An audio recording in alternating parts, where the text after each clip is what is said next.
So let's say one beautiful morning you wake up and you somehow end up in Squid Games and you have the big fancy statue here looking at you.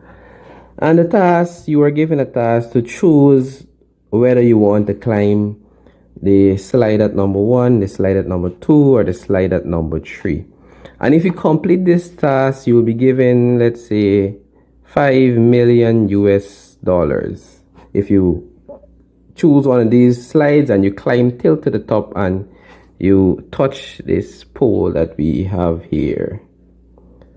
And you were asked you could only choose one slide. Which slide would you choose? Well, of course, to safeguard your life, because we all know what happens in Squid Games if you don't complete the task. We know the fate. And if you have common sense without even putting much thought into it, you would choose either number 1 or number 2. But why would you choose number 1 or number 2? Because most obviously those two will be easier to climb.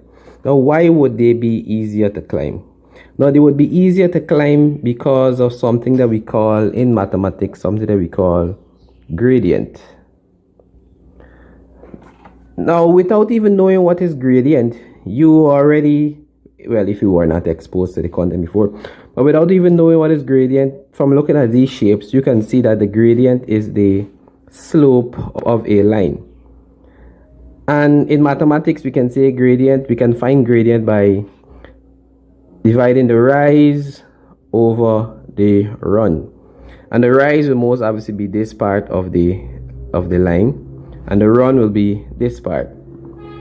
Another way that we can find gradient, we can say, let's say we're using the Cartesian plane, we can say the change in y divided by the change in x. Now let's move on to an example in which I will explain how you can find the gradient of a given line.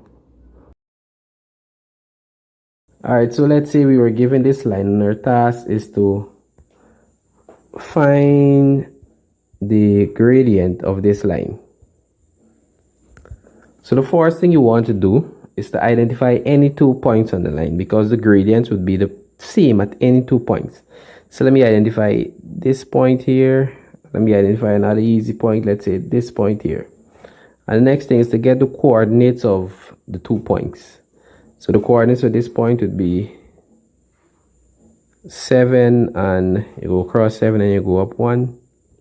And the next one would be you go across 2 and you go up 3. And we know for these coordinates, this would be the x and this would be the y.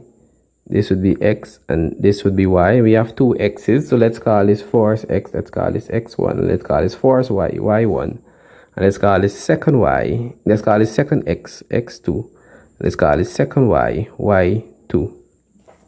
And we want to find the gradient of this line. And we said the formula to find gradient, we use in maths, use m to represent gradient, is the rise over run, or we can say the change in y divided by the change in x. And how do we find the change in y? Well, we know when we talk about change, we're talking about finding the difference of something. So the change in y would be y1 minus y2 divided by x2. Sorry, this would be x1 minus x2. Now don't make the mistake that I was about to make just now when I put x2 here.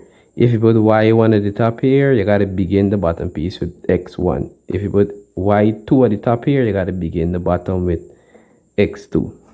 So let's see what is y1. y1, we have 3. This would be 3, subtract y2, we have 1. Divided by x1 will be 2, subtract x2, which is 7. This will be 2, subtract 7.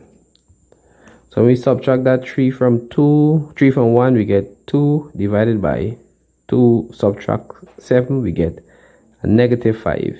So the gradient is equal to negative 2 over 5. We have a negative gradient, and that can be seen based on how the slope is. And that is basically how you find gradient.